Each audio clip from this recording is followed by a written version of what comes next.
5 syarat utama terjadinya kehamilan. Dengan catatan, tak ada kelainan atau penyakit yang diderita oleh suami ataupun istri. Nah, apa saja persyaratannya? Berikut 5 syarat yang bila dipenuhi ibu dapat hamil. Pertama, ada sel sperma atau spermatozoa. Proses terjadinya kehamilan harus diawali dengan bertemunya spermatozoa atau sel sperma yang matang dan sel telur yang matang atau ovum. Caranya bisa dengan penetrasi suami pada istri dalam bercinta. Spermatozoa dimasukkan dengan bantuan alat atau inseminasi buatan atau seperti pada proses bayi tabung. Spermatozoa dan sel telur dipertemukan di cawan metrik di laboratorium. Setiap kali persediaannya dikosongkan, maka sekitar 20 hingga 100 juta sel sperma akan diproduksi kembali. Perkembangan sel sperma hingga menjadi matang butuh waktu sekitar 3-4 hari. Bentuk sperma mirip kecebong, terdiri atas kepala yang berbentuk lonjong agak gepeng, leher yang menghubungkan kepala dengan bagian tengah, dan ekor. Masing-masing bagian memiliki fungsinya sendiri.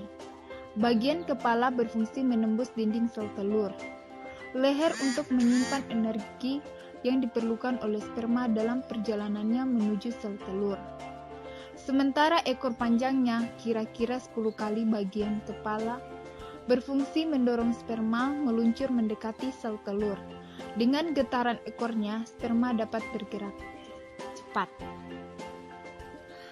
Sel-sel sperma yang matang disimpan di epididymis atau saluran kecil yang terletak di belakang testis dan akan bertahan selama 4 minggu.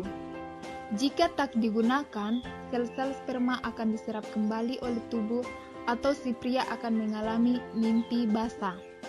Namun, bila terjadi ejakulasi, sel sperma akan keluar melalui vas deferens atau saluran yang menghubungkan epididymis dengan kelenjar prostat dan bercampur dengan air mani. Dalam waktu 12 jam, epididymis dapat dikosongkan dengan 3-4 kali ejakulasi. 3 hari kemudian epididymis akan terisi kembali. Siklus tersebut akan berlangsung sampai masa andropause, yaitu masa menurunnya dorongan seksual dan kesuburan pria. Umumnya terjadi ketika pria memasuki usia setengah baya. Syarat kedua adalah ada sel telur atau ovum. Bila spermatozoa berhasil melewati vagina, ia akan masuk ke leher rahim dan bergerak terus hingga mencapai saluran telur atau tuba falopi.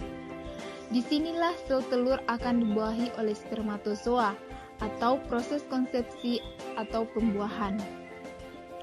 Ovum atau sel telur diproduksi oleh indung telur atau ovarium. Indung telur terletak dalam rongga panggul, menggantung di kiri dan kanan pada jaringan ikat rongga perut. Ukuran ovarium kurang lebih sebesar ibu jari dengan panjang kira-kira 4 cm dan lebar 4 cm lebar dan tebal kira-kira 0,5 cm. Keberadaan sel telur ditandai dengan adanya siklus haid. Sejak masa pubertas, perempuan akan mendapatkan haid atau menstruasi, yakni perdarahan yang berulang secara periodikal akibat meluruhnya bagian permukaan selaput lendir rahim. Siklus haid berlangsung sekitar 30 tahun ke depan sejak pertama kali dia mengalaminya. Ketika melewati masa puncak keaktifannya dan mendekati masa 30 tahun, siklus haid berlahan mulai tidak teratur dan akhirnya berhenti, yang disebut dengan menopause.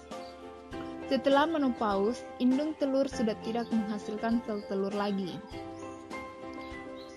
Pada masa subur, tumbuh satu folikel matang di dalam indung telur, yang lalu pecah dan mengeluarkan sel telur matang atau ovulasi.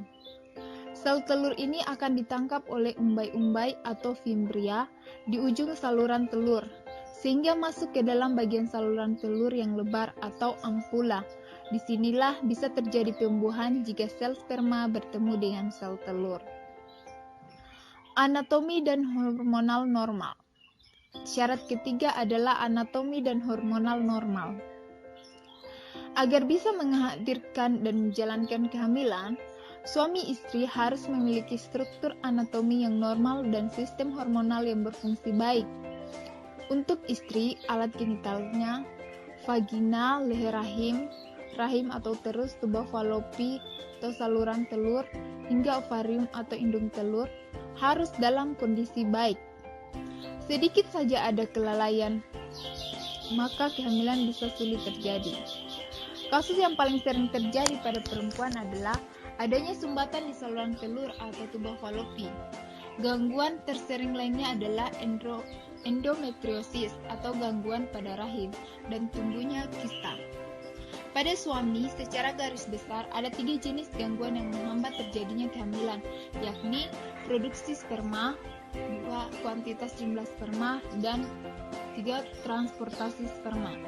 Salah satu gangguan produksi sperma adalah varikokel, yaitu pembesaran vena di testis yang membuat aliran darah jadi tersumbat.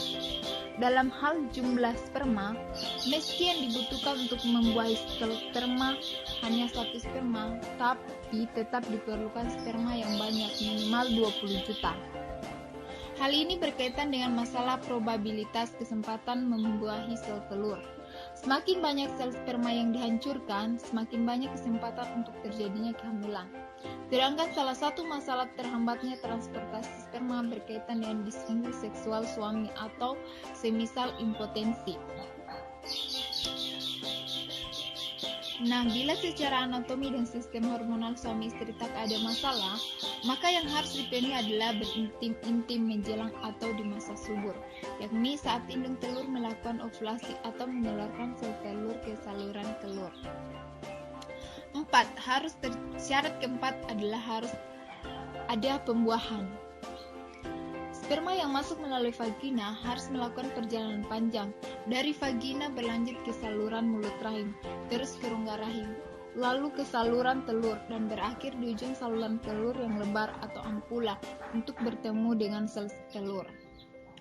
Dari berpuluh-puluh hingga 100 juta sel sperma yang meluncur melalui vagina, hanya beberapa ratus ribu yang dapat mencapai saluran telur dan hanya 1 sel sperma yang bisa menembus sel telur. Syarat kelima adalah nidasi dan plasenta. Setelah dibuahi, ovum akan mengalami proses nidasi atau penyerangan atau implantasi. Biasanya nidasi terjadi di dinding depan rahim atau belakang rahim. Waktu antara pembuahan hingga nidasi sekitar 6-7 hari. Awalnya, hasil pembuahan menetap di saluran telur selama 2-3 hari. Kemudian sel telur yang sudah dibuahi ini berjalan menuju rahim. Di perjalanan, hasil pembuahan itu melakukan pembelahan secara bertahap. Setelah 6-7 hari dan sampai di rongga rahim, terjadilah nidasi atau implantasi, yaitu bersarangnya sel telur yang telah dibuahi oleh sel sperma di dinding rahim.